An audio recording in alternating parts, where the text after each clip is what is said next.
تمہیں ہمیشہ کے لیے یہاں سے لے جاؤں گا، میرے پاس ثبوت ہوگا۔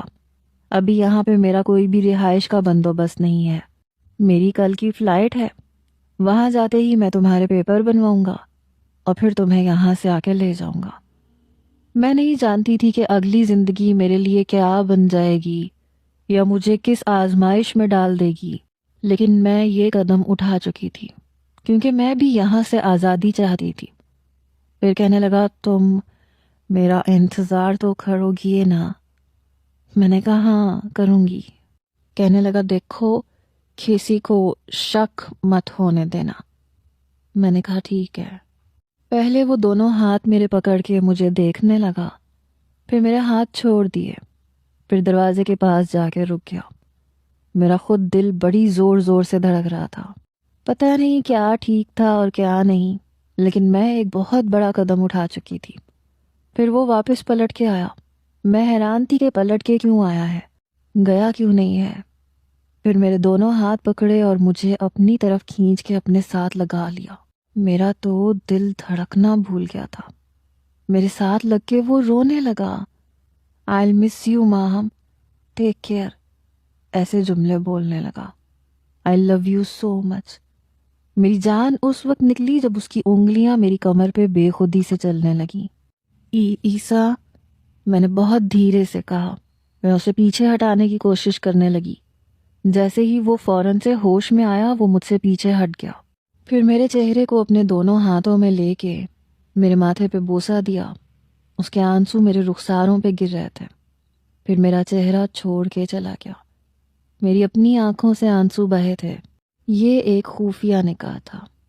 بہرحال 1 مہینہ گزر گیا تھا۔ میں دن گنتی تھی کہ کب وہ واپس آئے گا اور مجھے یہاں سے لے کر جائے گا۔ 2 مہینے بعد میری ممانی کہنے لگیں کہ یہ جوڑا پہن لو۔ سمیرہ کا ہی کوئی فینسی جوڑا تھا۔ میں نے کہا کیوں ممانی، میں یہ جوڑا کیوں پہنوں؟ کہنے لگیں کیونکہ ہم تمہاری شادی کر رہے ہیں۔ یہ سن کے میرے ہوش اڑے تھے۔ میں نے کہا میری شادی؟ کس سے؟ کیوں؟ مجھے تو یہی کہا گیا تھا کہ مجھے ساری زندگی یہیں اسی گھر میں ملازمت کرنی ہے، پھر اب شادی کا کیا شوشہ چھوڑا تھا؟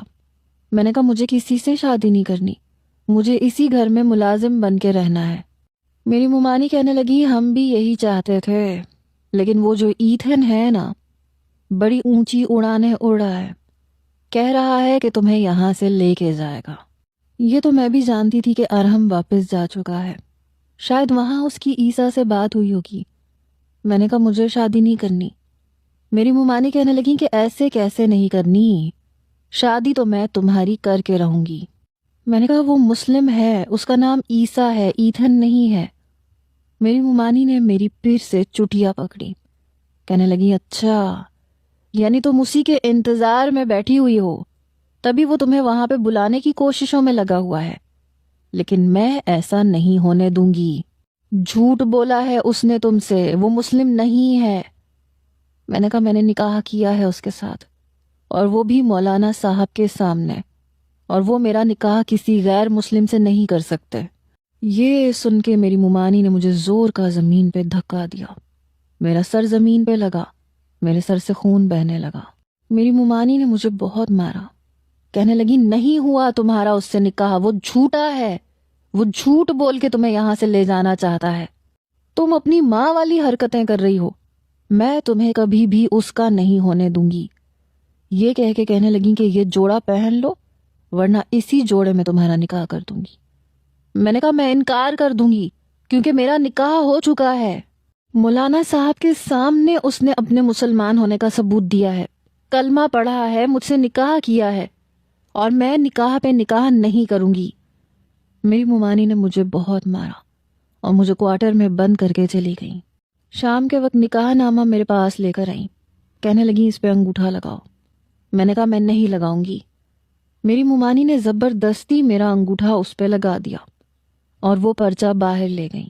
باہر جا کے کہنے لگی لڑکی نے ایجاب و قبول کر لیا ہے، انگوٹھا بھی لگا دیا ہے۔ مجھے اتنا مارا گیا تھا کہ مجھ میں بولنے کی بھی سکت نہیں تھی۔ کچھ دیر بعد ممانی اندر آئی، مجھ پہ ایک کالی چادر ڈالی اور میرا بازو پکڑ کے مجھے باہر لے گئیں۔ میں کسی بے جان وجود کی طرح سے باہر آئی۔ باہر ایک بوڑھا شخص تھا جس نے پھولوں کا ہار پہن رکھا تھا۔ میری ممانی کہنے لگی کہ یہ ہے تمہارا شوہر۔ جب وہ مسکرایا تو اس کے منہ میں پورے دانت بھی نہیں تھے۔ میری آنکھوں سے آنسو ٹوٹ کے بہے۔ ملازمہ سے کہہ کے میری ممانی نے مجھے باہر ٹیکسی میں بٹھوایا۔ وہ شخص آگے بیٹھا تھا۔ رات کا اندھیرا چھا چکا تھا۔ گاڑی ایک مین روڈ کے آگے جا کے رک گئی کیونکہ آگے ایک گاڑی اور ٹرک کا ایکسیڈنٹ ہو گیا تھا۔ میرے پاس یہی ایک موقع تھا، حالانکہ مجھ میں ہمت نہیں تھی۔ میرے برابر میں ہی ایک اور گاڑی کھڑی تھی جو کہ ایک نوجوان چلا رہا تھا اور پیچھے ایک خاصی عمر کی خاتون بیٹھی تھی۔ میں نے دیکھا تو ان کی گاڑی کی ڈگی کھلی ہوئی تھی۔ میں بڑی خاموشی سے ٹیکسی سے نیچے اتری کیونکہ وہ شخص ٹیکسی ڈرائیور سے باتوں میں مصروف تھا۔ میں دوسری گاڑی کی ڈگی میں لیٹ کے ڈگی بند کر چکی تھی۔ اس وقت روڈ کافی جیم تھا۔ لوگوں نے اپنی گاڑیوں کی فرنٹ لائٹیں تک بند کر رکھی تھیں۔ شاید آگے کوئی حادثہ ہو گیا تھا۔ ٹرک الٹا پڑا تھا۔ 10 منٹ بعد گاڑی چل پڑی۔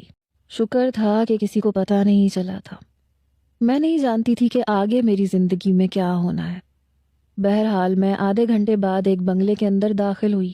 گاڑی جب پورچ میں جا کے رک گئی تو وہ خاتون نیچے اتری۔ کہنے لگی فیروز ڈگی سے سامان نکالو۔ کہنے لگا جی امی نکالتا ہوں۔ اب میری جان نکلنی شروع ہوئی۔ جیسے ہی اس نوجوان نے ڈگی کھولی مجھے دیکھ کے بری طرح سے ڈر کے پیچھے ہٹا۔ میں اٹھ کے بیٹھ گئی۔ کہنے لگا کون ہو تم؟ ہماری گاڑی میں کیا کر رہی ہو؟ وہ بڑی حیرت سے مجھے دیکھ رہا تھا۔ میں کھڑی ہو گئی۔ وہ خاتون بھی آ گئی۔ کہنے لگی کون ہو تم؟ ہماری گاڑی میں کیسے آئیں؟ میں نے کہا وہ مین روڈ پہ جب گاڑی کھڑی تھی نا تو یہ کہہ کے میں رونے لگی۔ ویسے ہی میرا چہرہ زخمی تھا، میرے ہاتھ زخمی تھے۔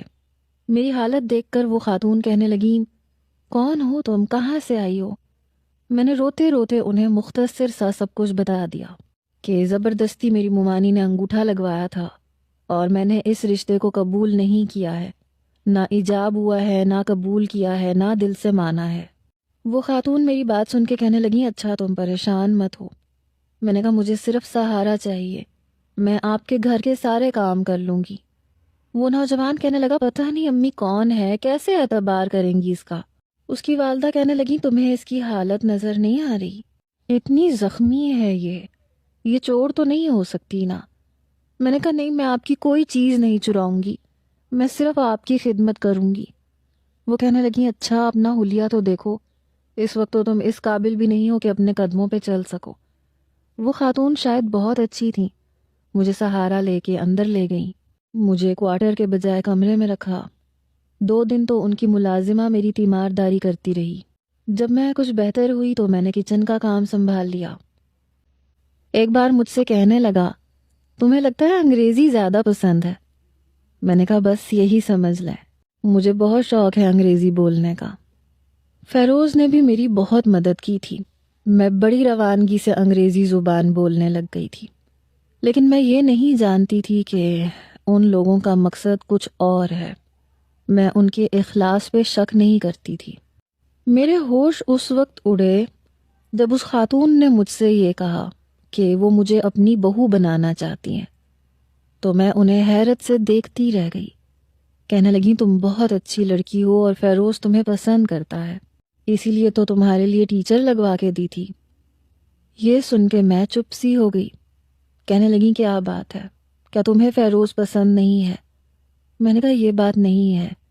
پھر میں نے انہیں سب کچھ بتا دیا۔ میری بات سن کے کہنے لگیں کہ اس لڑکے کا پتہ میں فیروز سے کہوں گی، وہ اسے ڈھونڈنے کی کوشش کرے گا۔ میں رونے لگی کہ مجھے تو کچھ پتہ ہی نہیں ہے کہ وہ کہاں رہتا ہے، کہاں نہیں رہتا، کیا کرتا ہے، کیا نہیں کرتا۔ فیروز شاید کمرے کے باہر ہی کھڑا تھا۔ وہ کمرے کے اندر آ گیا۔ کہنے لگا تمہارے پاس اس کی کوئی تصویر ہے؟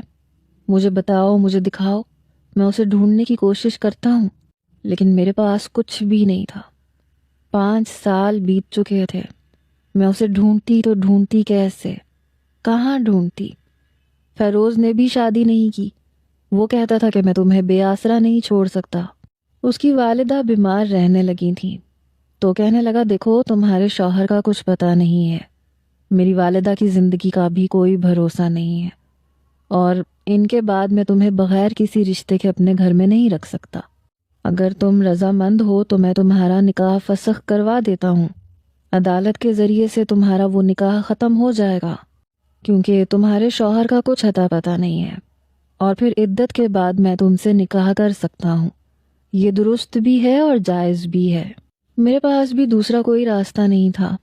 میں نے رضامندی دے دی. کیا کرتی؟ کہاں ڈھونڈتی عیسیٰ کو؟ عدالت کو جب ساری بات کا علم ہوا تو میرا نکاح منسوخ کر دیا گیا. عدت کی مدت گزارنے کے بعد فیروز سے میری شادی کی تیاریاں ہونے لگیں. اس کی والدہ کی طبیعت ٹھیک نہیں تھی. وہ چاہتی تھیں کہ وہ اس کی شادی مجھ سے کر دیں. میرے لیے فیروز سے شادی ایک سمجھوتا تھا، کیونکہ مجھے ایک گھر چاہیے تھا جہاں میں محفوظ رہ سکتی، لیکن دل میں اس کے لیے ایسا کچھ بھی نہیں تھا. بہرحال شاید قسمت میں یہی لکھا تھا. ہماری شادی ایک ہال میں منعقد ہوئی. 2 اسٹیج بنائے گئے تھے. بیچ میں ایک جالی دار کپڑا تھا. ایجاب و قبول کے بعد مجھے فیروز کے پاس بیٹھنا تھا. جہاں میرا شادی کا ہال تھا وہاں لائن سے اور بھی بہت سے ہال تھے. جیسے ہی مولانا صاحب نکاح پڑھوانے کے لیے آئے تو میں نے نظریں جھکا لی. البتہ گھونگھٹ کا ایسا کوئی رواج نہیں تھا.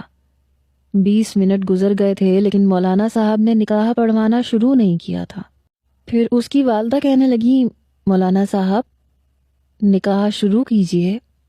لیکن وہ اپنی کرسی سے اٹھ کے کھڑے ہو گئے. کیونکہ پاؤں میں دیکھ رہی تھی، میں نے نظریں اٹھا کے نہیں دیکھا تھا. وہ مولانا صاحب چلتے ہوئے بیچ میں جالی دار پردے کو پیچھے کر کے میرے سامنے آ کے کھڑے ہو گئے. ماہم. وہ آواز میرے لیے اجنبی نہیں تھی. میں نے بے ساختہ اوپر دیکھا تو وہ کوئی اور نہیں بلکہ عیسیٰ تھا. سفید شلوار قمیض میں ملبوس، چہرے پہ داڑھی. اس کا حلیہ یکسر بدل چکا تھا. میں اٹھ کے کھڑی ہو گئی. اس کی آنکھوں سے آنسو بہنے لگے. کہنے لگا، تم نکاح کر رہی ہو؟ تم کیسے نکاح کر سکتی ہو میری بیوی ہوتے ہوئے؟ یہ سن کے سب حیران ہوئے. فیروز بھی کھڑا ہو گیا، ان کے پاس آ گیا. میں تو جیسے پتھر کی بن چکی تھی. عیسیٰ سے ملاقات ہوئی بھی تو کہاں ہوئی. پھر فیروز کہنے لگا کہ کیا مطلب ہے آپ کا؟ وہ کہنے لگا، یہ میری بیوی ہے.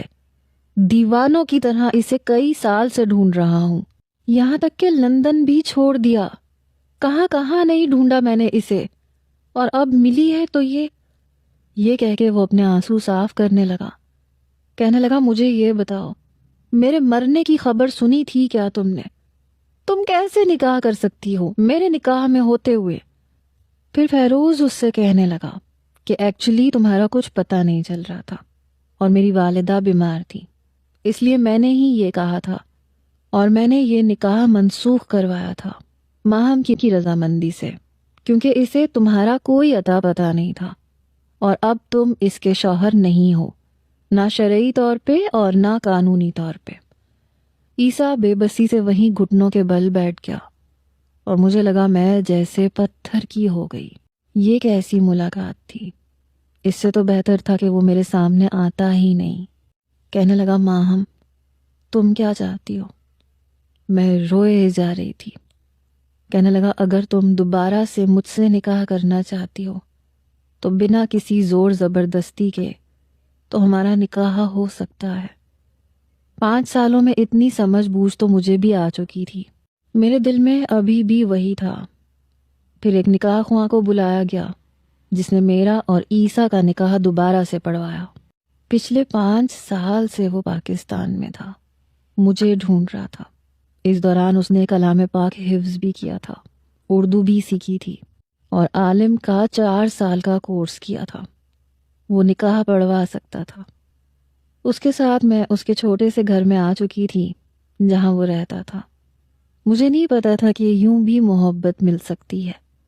پوری رات وہ مجھ سے باتیں کرتا رہا کہ کس طرح سے اس نے مجھے ڈھونڈا، مجھے دعاؤں میں کتنا مانگا. کہنے لگا، تم نے میری زندگی بدل کے رکھ دی. کبھی کبھی اپنی گزشتہ زندگی کو سوچتا ہوں تو یقین نہیں آتا. تم بہت اچھی اور بہت نیک لڑکی ہو. مجھے گلے سے لگا کے کہہ رہا تھا، میرے چہرے کو بے تحاشا چوم رہا تھا. کہنے لگا، شکر ہے میرے رب نے میری دعا سن لی. ورنہ شاید میں پچھتاتا رہتا۔ دعا تو میری بھی سن لی گئی تھی۔ اس کے پہلو سے لگ کے میں پہلی بار بڑی پرسکون نیند سوئی تھی۔